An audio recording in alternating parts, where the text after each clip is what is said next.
America growing. The V-shaped recovery that's underway right now will continue with 4 more years of President Donald Trump. Thank you very, very much, Vice President Pence. Once again, you've provided the perfect segue to a new topic, which is climate change. And Vice President Pence, I'd like to pose the first question to you. This year, we've seen record-setting hurricanes in the South. Another one, Hurricane Delta, is now threatening the Gulf. And we have seen record-setting wildfires in the West.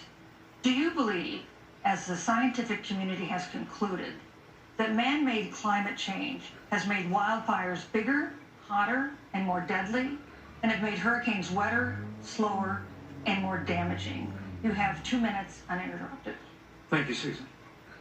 Well, first, I'm very proud of our record on the environment and on conservation.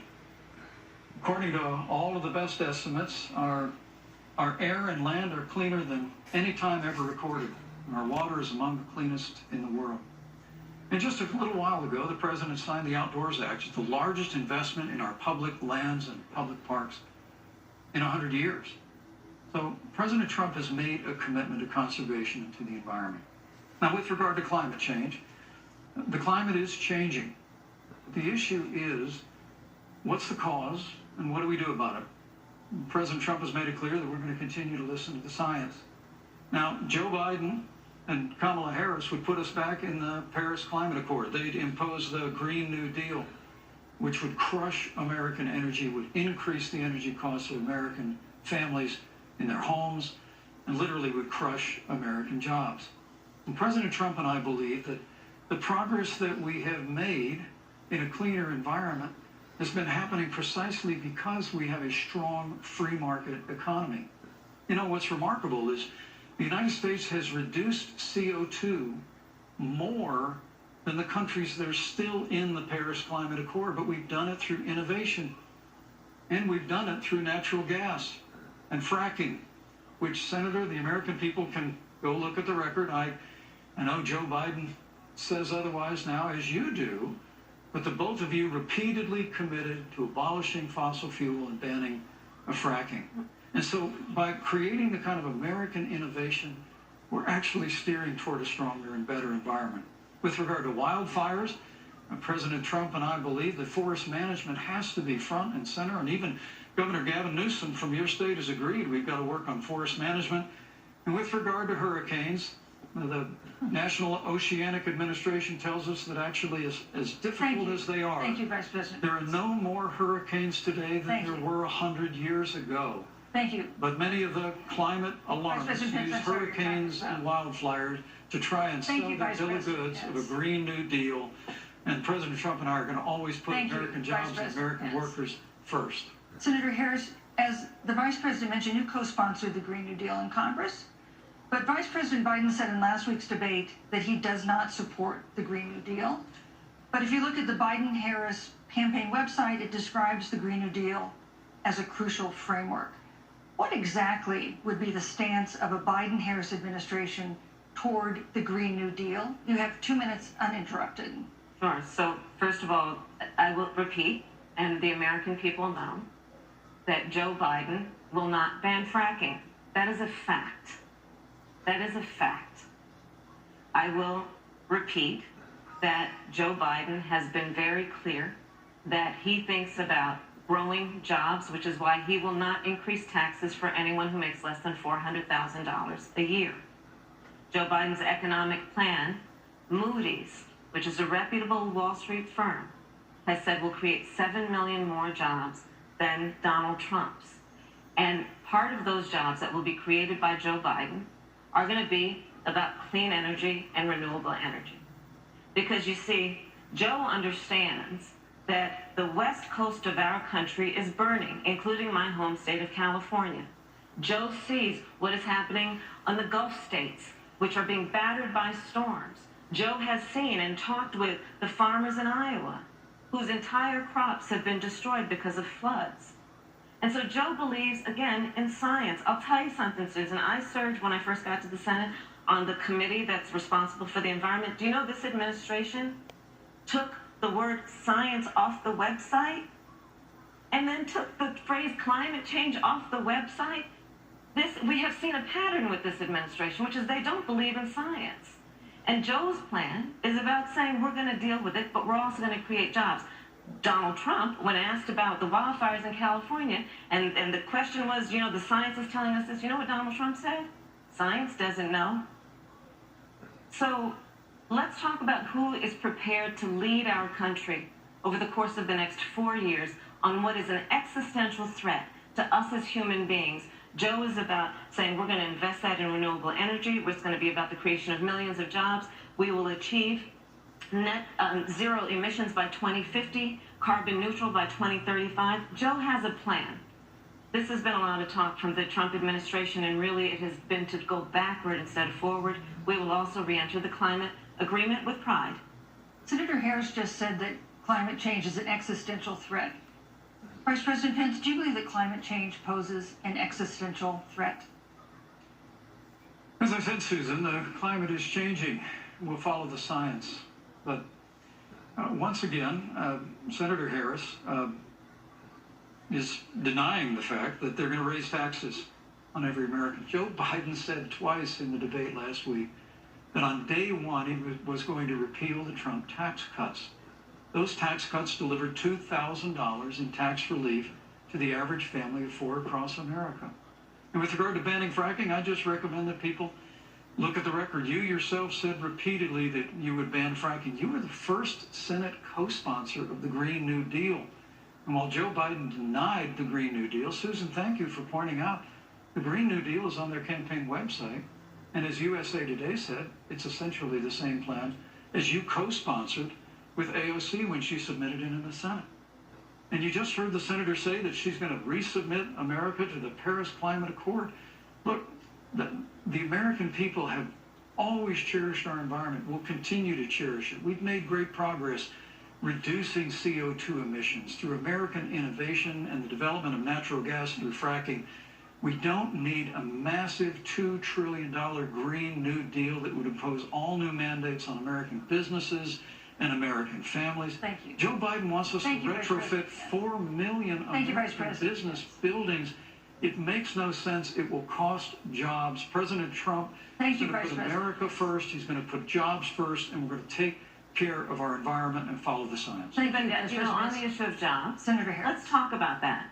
The vice president earlier referred to, as part of what he thinks is an accomplishment, the president's trade war with China.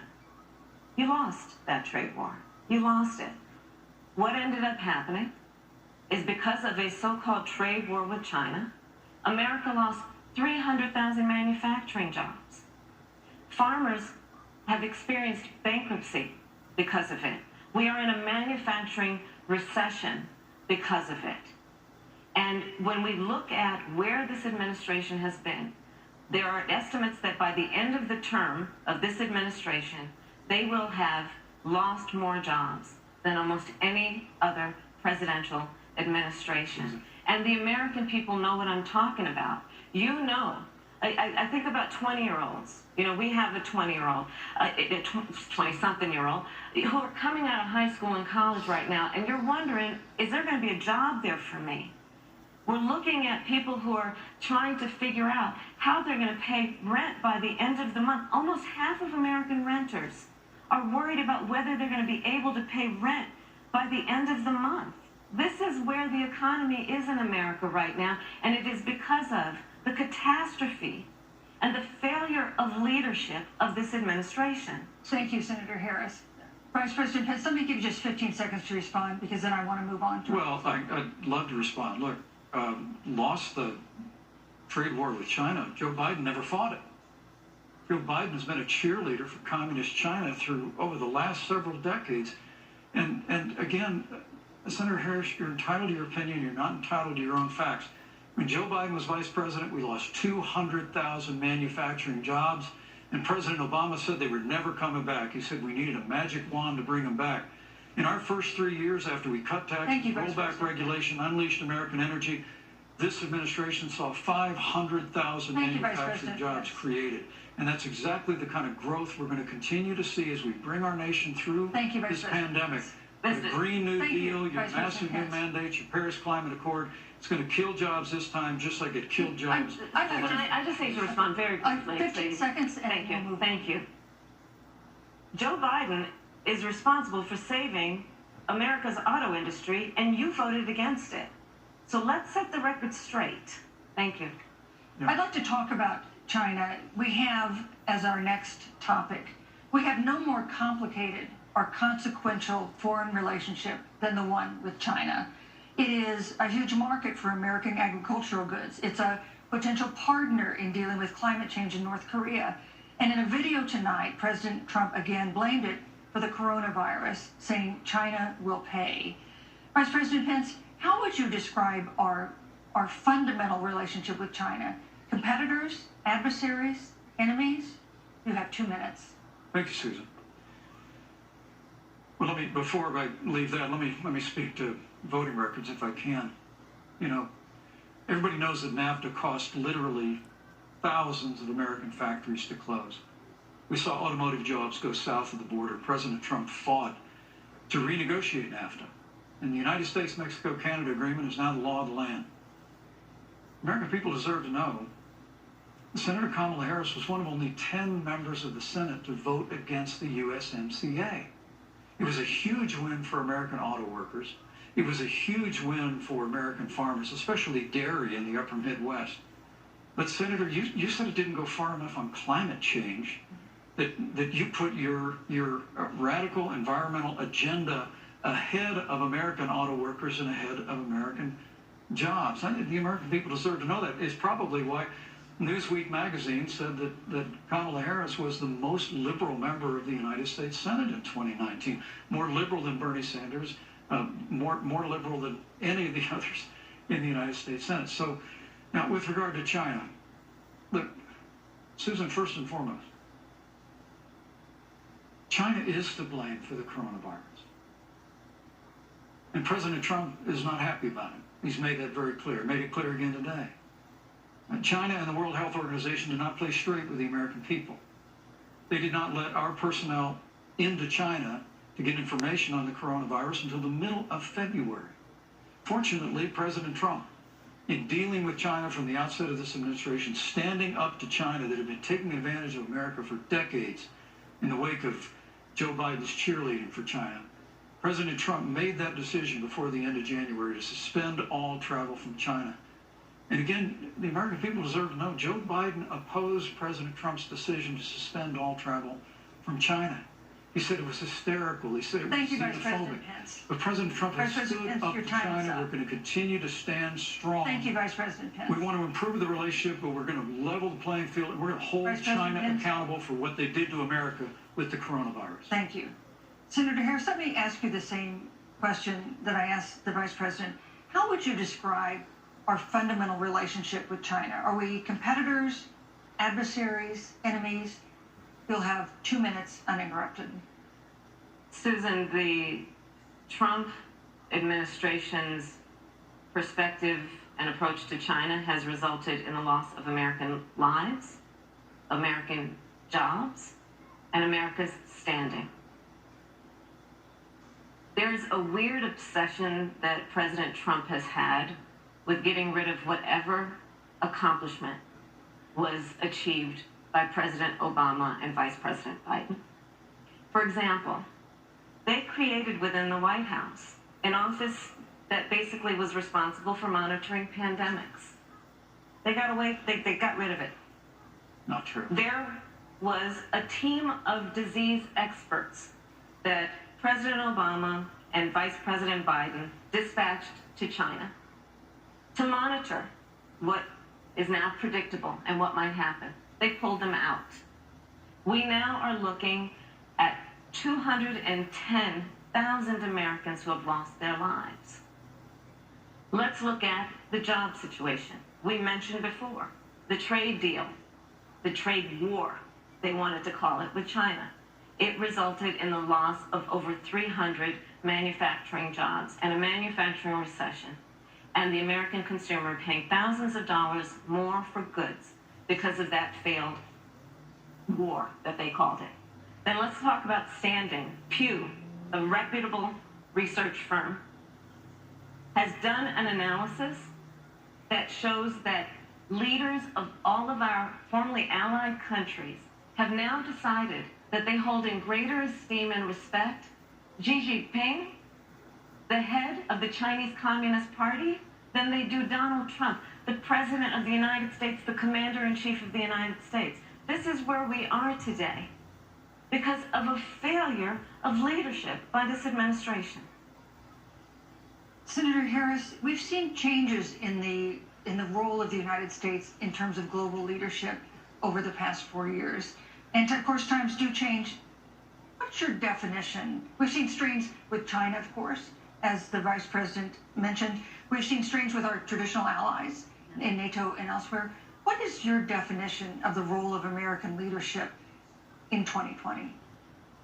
So, you know, Joe is, I love talking with Joe about a lot of these issues. And, you know, Joe, I think he said it quite well. He says, you know, foreign policy, it might sound complicated, but really it's relationships. So just think about it as relationships.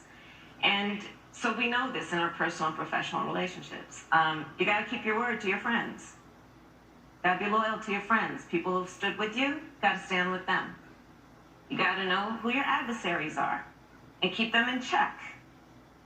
But what we have seen with Donald Trump is that he has betrayed our friends and embraced dictators around the world. Let's take, for example, Russia. So, Russia, I serve on the Intelligence Committee of the United States Senate. America's intelligence community told us Russia interfered in the election of the President of the United States in 2016 and is playing in 2020. Christopher Wray, the director of the FBI, said the same. But Donald Trump, the Commander-in-Chief of the United States of America, prefers to take the word of Vladimir Putin over the word of the American intelligence community. You look at our friends at NATO. He's walked away from agreements. You can look at the Iran nuclear deal, which now has put us in a position where we are less safe because they are building up what might end up being a significant nuclear arsenal. We were in that deal, guys. We were in the Iran nuclear deal with friends, with allies around the country. And because of Donald Trump's unilateral approach to foreign policy, coupled with his isolationism, he pulled us out and has made America less safe. So, Susan, it's about relationships.